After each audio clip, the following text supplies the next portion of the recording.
ಬೇಕೇ ಸರ್ಕಾರ ಬೇಕೇ ಬೇಕು. ಕರವಿ ನಾರಾಯಣಗೌಡ ಬಣದ ಕಾರ್ಯಕರ್ತರಿಂದ ಇಂಗ್ಲಿಷ್ ನಾಮಫಲಕ ಹೊಡೆದು ಆಕ್ರೋಶ ವ್ಯಕ್ತಪಡಿಸಿದ್ದು, ಕರವಿ ಜಿಲ್ಲಾಧ್ಯಕ್ಷ ಸೋಮನಾಥ ಮುಧೋಳ ನೇತೃತ್ವದಲ್ಲಿ ಪ್ರತಿಭಟನೆ ನಡೆಸಲಾಯಿತು.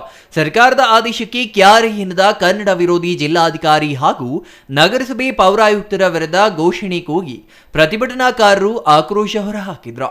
ನಾಮಫಲಕಗಳಲ್ಲಿ ಕನ್ನಡ 40% ಹಾಗೂ ಇತರ ಭಾಷೆ 40% ಹಾಕುವಂತೆ ಸರ್ಕಾರದ ಆದೇಶವಿದ್ದರೂ ನಗರಸಭೆ ಅಧಿಕಾರಿ ನಾಮಫಲಕ ತೆರವು ಮಾಡುತ್ತಿಲ್ಲ. ನಾಮಫಲಕ ತೆರವು ಕಾರ್ಯಕ್ಕೆ ಮುಂದಾಗದಿರುವುದಾಗಿ ಕರವೇ ಕಾರ್ಯಕರ್ತರು ಹೇಳಿದ್ದಾರೆ. ಬಸ್ ಸ್ಟ್ಯಾಂಡ್, ಲೌಬಾದು, ಓಲ್ಡ್ ಸಿಟಿ ಎಲ್ಲ ಕಡೆ ರಾಜ್ಯಸಭೆ ಎಲ್ಲ ಕಡೆ ಏನಾಗ್ತದೆ ಗೊತ್ತಿಲ್ಲ. ಎಲ್ಲ ಕಡೆ ವಿಫಲವಾಗಿದೆ.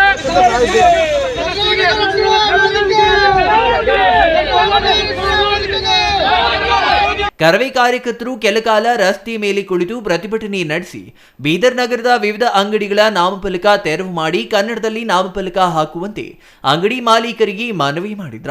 ಪ್ರತಿಭಟನೆ ನಿರತ ಜಿಲ್ಲಾಧ್ಯಕ್ಷ ಸೋಮನಾಥ ಮುಧೋಳ, ಜಗದೀಶ್ ಬಿರಾದ ಸೇರಿದಂತೆ ಕರವೇ ಕಾರ್ಯಕರ್ತರನ್ನ ಪೊಲೀಸರು ವಶಕ್ಕೆ ಪಡೆದಿದ್ದಾರೆ. ಚಂದ್ರಯ್ಯ ಸ್ವಾಮಿ, ಸಿಟಿವಿ ನ್ಯೂಸ್, ಬೀದರ್.